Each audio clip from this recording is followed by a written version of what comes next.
What is going on, everybody? It is Alex from Everything for iPod, and today I have a review of the Dot View case for the brand new HTC One M8.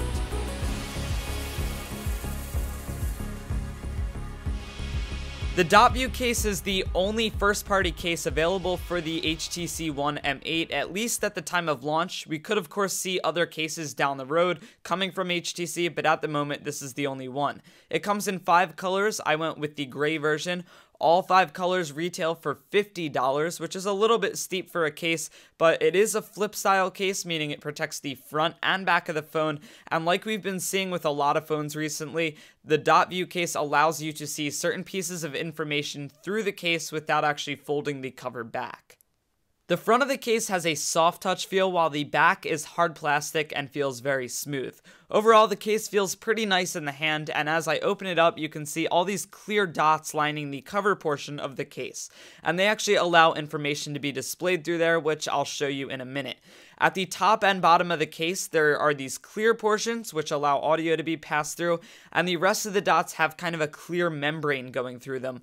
That way, you're not going to get any dust stuck in those holes or anything, which I'm demoing here. You can see as I put my finger behind the cover, the top portion is really clear, and then as I go further down where the speakers aren't located, it kind of gets blurred out because of that membrane. The case snaps on really easily, and once it's on, the phone still stays pretty thin all the way around, and it still looks like a high-quality smartphone.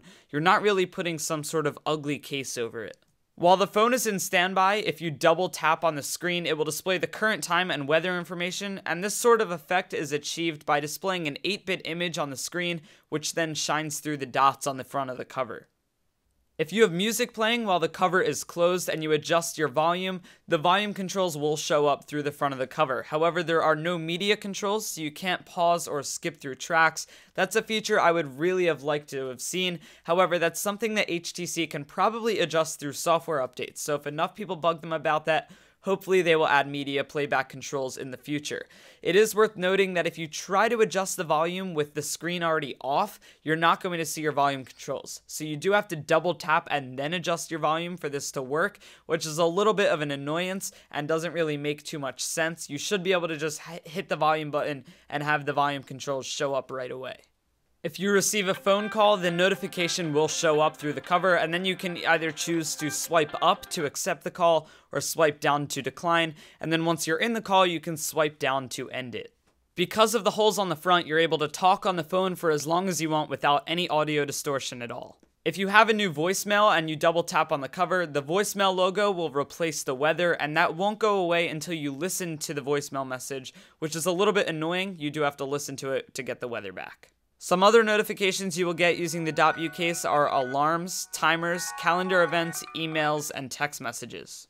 One major problem is that you have to be using the stock HTC apps for this to work. So you have to be using the Messages app. You can't be using Verizon Messages or Hangouts or anything else. You can't be using the Gmail app. You have to use the stock mail application. And the other two shouldn't be a problem. Most people are probably going to be using the stock calendar and clock apps.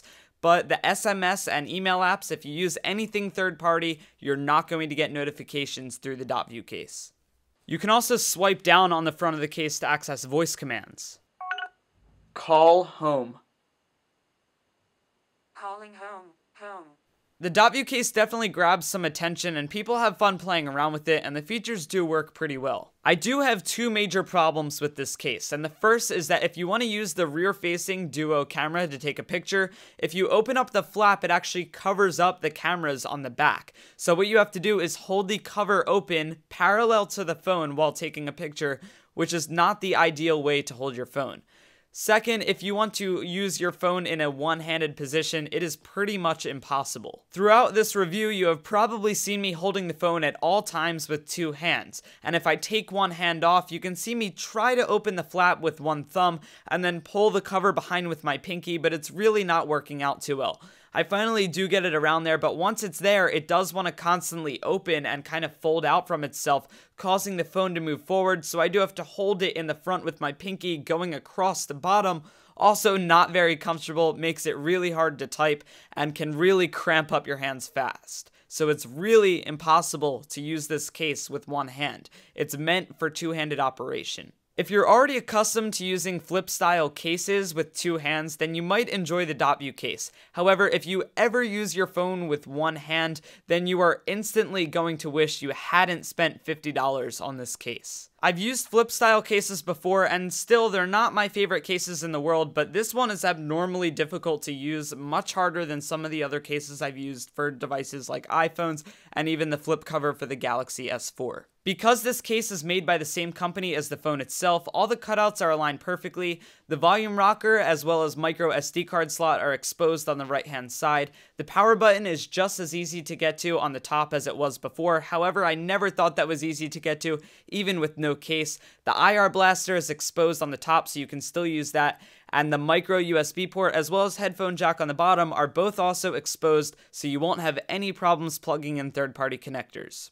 If you can get over the fact that you're going to have to use two hands while using this case and you can justify dropping $50 on it, then it's definitely a cool case which is worth checking out because of the functionality it adds to the phone. None of the functionality it adds is necessarily new. You can still do everything that it adds through the device itself. However, it is pretty cool to play around with, and it does add some style with the 8-bit look to the phone. If you do decide to buy one of these, just expect it to pick up a little bit of dust on the corners because of that soft touch finish on the front. If HTC could add one feature to this case through a software update on the phone, what would you want it to be? Let me know down in the comments below. That's it for now. Thanks for watching. If you enjoyed this video, don't forget to hit that like button as well as subscribe so you don't miss out on any of my future videos. Thanks, and I'll catch you in the next one. See ya.